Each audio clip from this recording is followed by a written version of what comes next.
Il existe des moyens de prévenir fort heureusement la maladie et en particulier la chirurgie de réduction des risques pour ces patientes. Et j'accueille maintenant le docteur Julie Sussfeld et Yacine Guénane. Bonsoir à vous. Je vous laisse vous installer, prendre un micro. Julie Sussfeld, vous êtes chirurgien gynécologue et vous, Yacine Guénane, vous êtes chirurgien plasticien. À qui s'adresse cette mastectomie préventive? C'est le nom de cette chirurgie.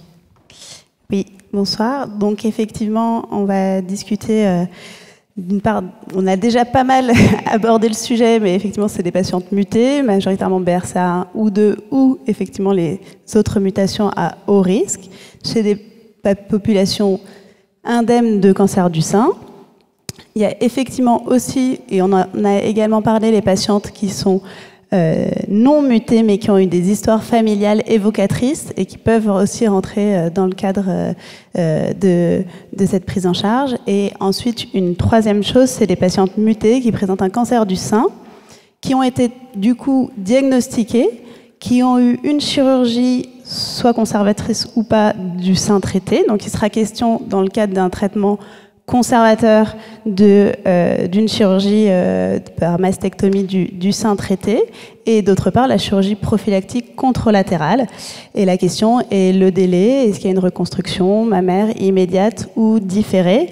C'est des situations qui sont complexes, qui sont donc évaluées au cas par cas et qui sont bien sûr discutées de façon collégiale. Ça, c'est selon les recommandations un cas. Effectivement, l'une des priorités dans ce contexte-là, c'est le cancer, enfin de ne pas retarder les traitements adjuvants. Quel est l'intérêt de cette chirurgie? Donc, l'intérêt de cette chirurgie, on l'a déjà un petit peu dit, mais c'est des patientes effectivement qui sont jeunes, qui quand elles sont mutées BRCA1 ont des critères souvent de gravité, des tumeurs grade 3, triple négatif, et parfois des cancers du sein bilatéraux. Donc ça, c'est déjà une première chose. Ensuite, elles ont les deux options thérapeutiques, ces patientes à très haut risque, soit une prise en charge chirurgicale, soit une surveillance. On a effectivement aussi parlé de la surveillance dans les détails, donc on ne va pas y revenir, mais c'est une surveillance biannuelle, donc régulière, à la fois en imagerie et à l'examen clinique, comme on l'a dit plusieurs fois au cours de cette présentation. Donc l'alternative à cette surveillance très importante, c'est notamment la chirurgie de réduction de risque, qui consiste à faire une mastectomie totale bilatérale. Dans le cadre de la surveillance après mastectomie, c'est une surveillance qui sera un petit peu plus allégée, mais une surveillance clinique évidemment, et des examens d'imagerie qui seront, selon les médecins, mais quand même assez régulières et annuelles au cours de la vie. Donc l'intérêt principal, c'est que on a montré que c'était la principale technique pour diminuer le risque de survenue d'un cancer du sein chez une patiente mutée de plus de 90%, entre 90 et 98% selon les études.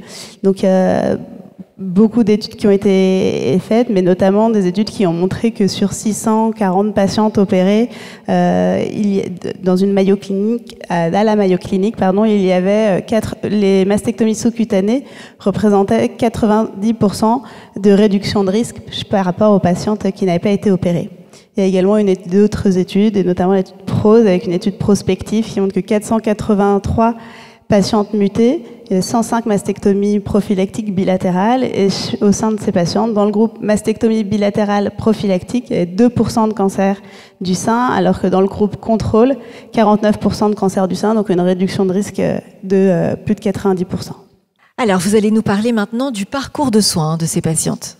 Oui, effectivement, c'est des prises en charge qui sont collégiales. Donc déjà, c'est une décision réfléchie de la patiente qui en fait la demande. Souvent, il y a plusieurs mois de réflexion. C'est une prise en charge qui est du coup avec les oncologues, oncogénéticiens, psychologues, les chirurgiens et évidemment les radiologues dans le cadre du suivi.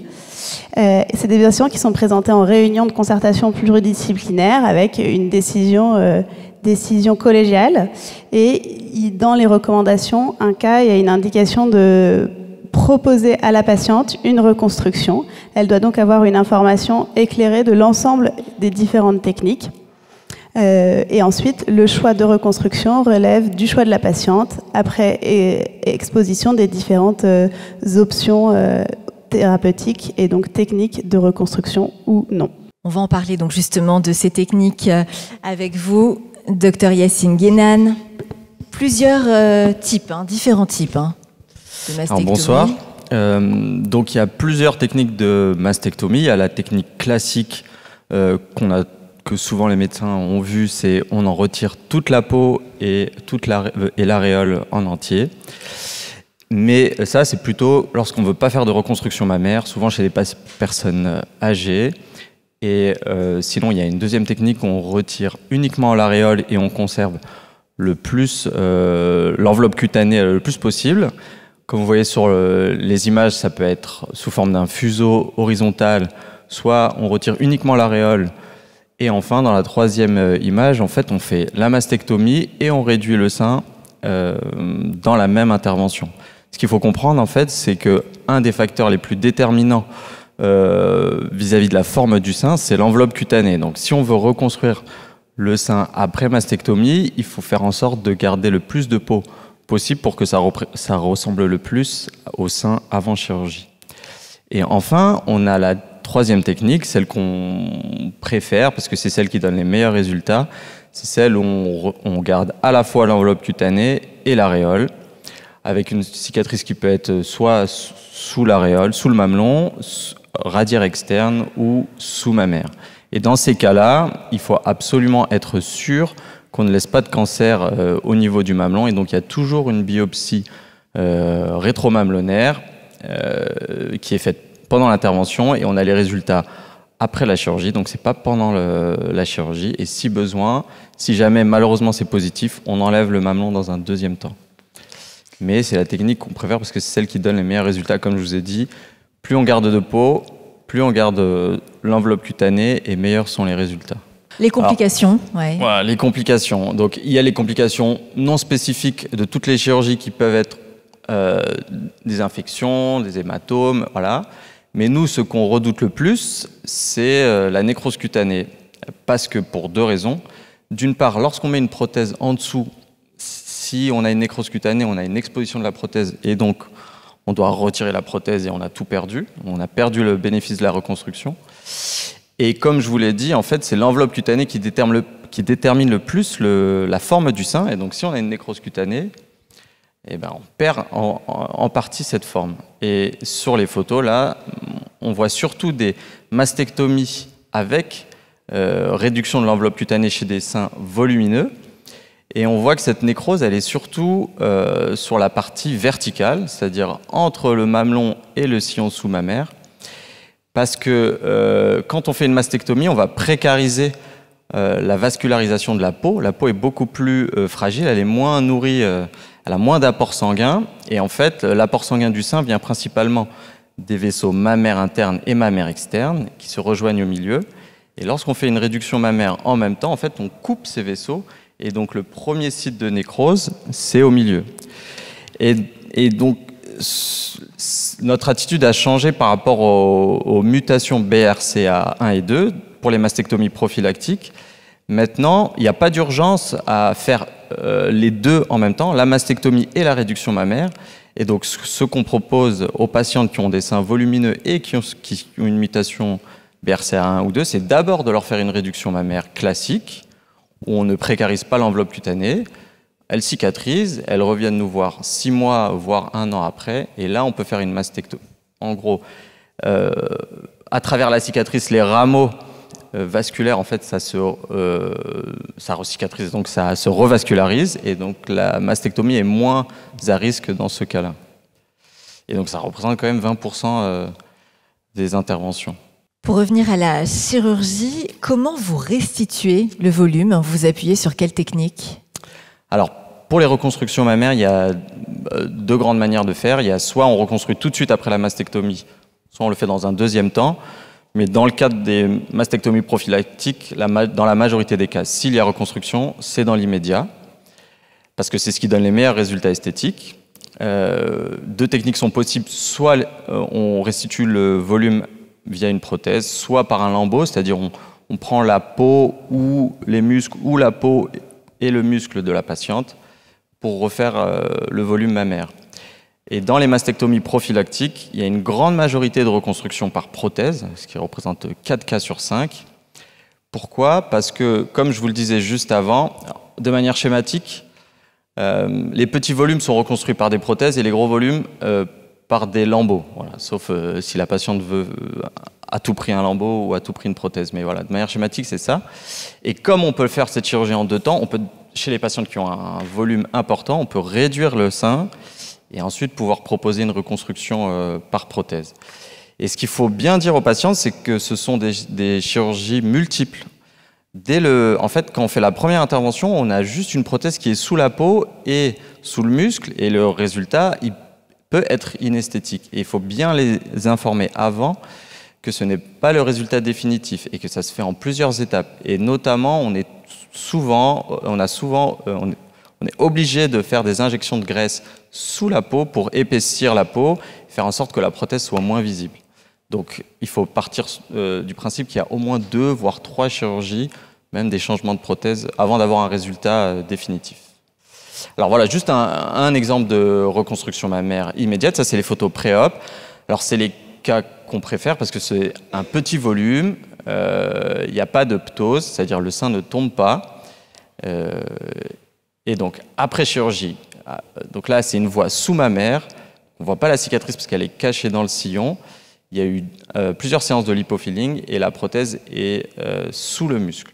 Donc, juste pour vous dire que quand on le fait dans de bonnes indications, on peut avoir de très bons résultats. Là, on a un volume un peu plus élevé qu'en pré-op, mais ça, c'était c'était une demande de la patiente. Mais tout ça pour dire qu'on peut obtenir de très beaux résultats, comme on peut avoir parfois, malheureusement, des complications. Donc, toutes ces infos, il faut bien les donner à la patiente avant la chirurgie pour que la chirurgie se passe le mieux possible.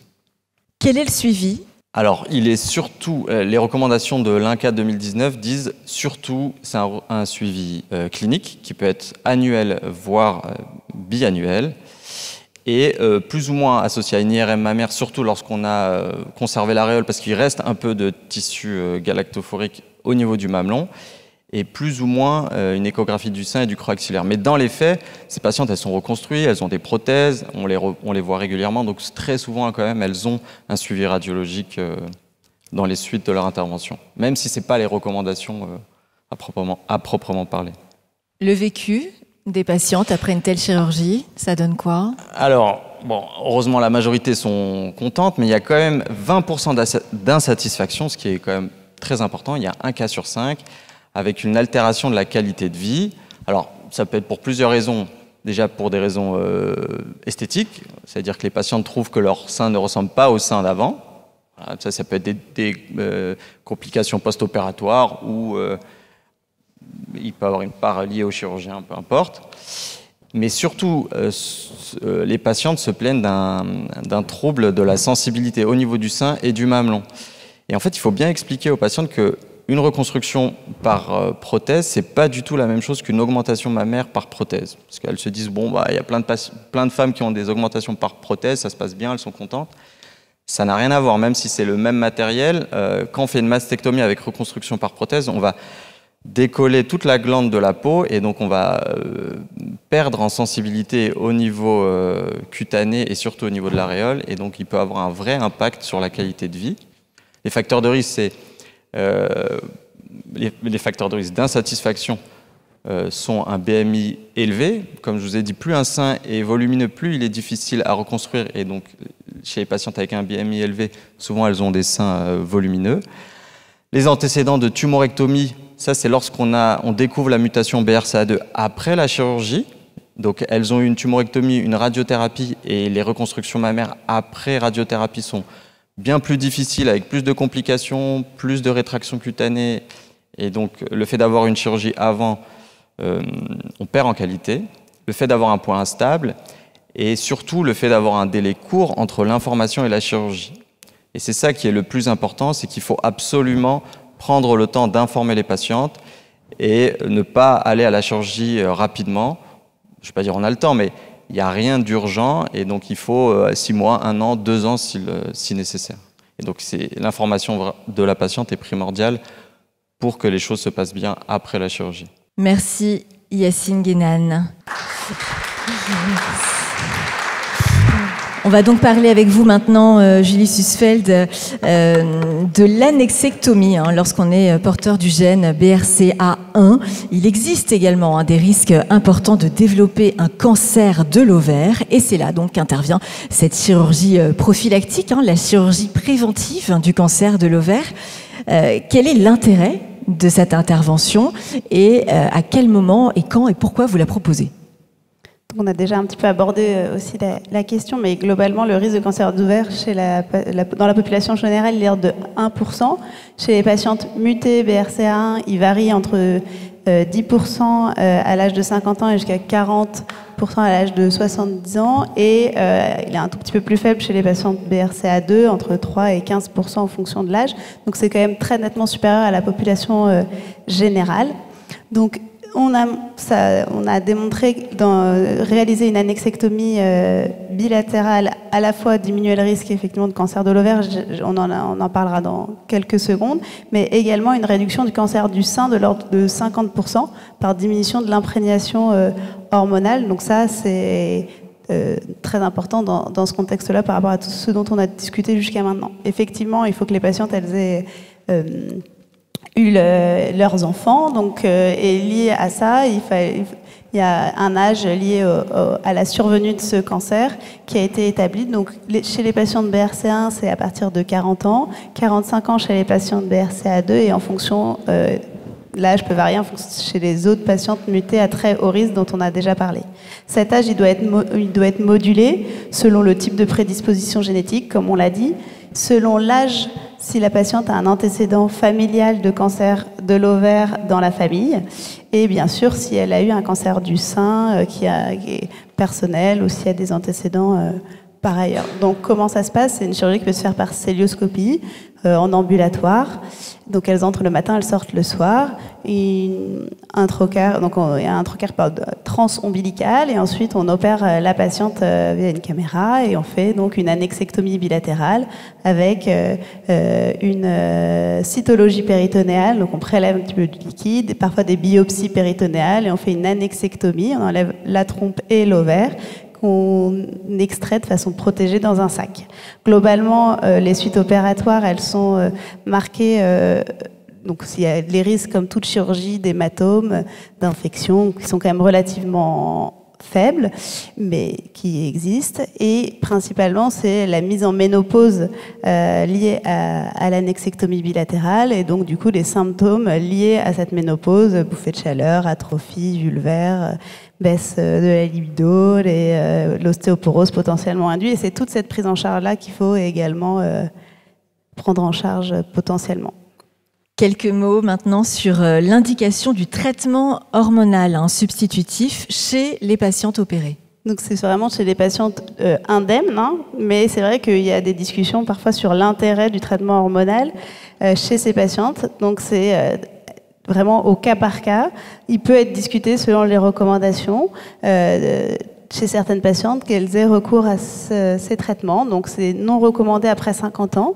Si les traitements sont finalement pris par la patiente, c'est à des doses minimales efficaces et pour une durée maximum de 3 ans. Globalement, le but, c'est de réduire les symptômes liés à l'annexectomie bilatérale, mais il faut informer les patientes que potentiellement, il y a une réduction du bénéfice attendu lié à l'annexectomie à cause de ces traitements. Donc, c'est vraiment au cas par cas et le moins possible. Merci beaucoup, Julie Sussfeld, chirurgien, gynécologue. Des questions peut-être autour de la chirurgie? Non, mais c'est juste... Une question de Grégory Lens. Ouais, j'avais une petite question par rapport aux nécroses cutanées. Moi, j'avais entendu que aussi le tabagisme actif était un facteur favorisant. Est-ce que c'est vrai ou... Ah oui, clairement. Le tabac, c'est le facteur principal, facteur de risque principal. Mais quand c'est des chirurgies, pas de reconstruction, on peut éventuellement dire aux patientes, on ne vous opère pas pour de la chirurgie plastique classique. Mais dans le cadre d'une reconstruction, il faut bien informer les patientes qu'il y a un risque majeur de nécrose cutanée et il faut voir avec elles si vraiment ça vaut le coup ou pas de le faire. Moi, je suis plutôt réticent à opérer les patientes qui fument, mais si elles sont vraiment elles sont conscientes et qu'elles veulent le faire, on peut le faire malgré tout. Le délai. Alors, on dit aux patientes d'arrêter de fumer 1 mois avant et 1 mois après la chirurgie. Et ensuite, elles font ce qu'elles veulent. Mais le risque, c'est surtout 1 mois avant, 1 mois après.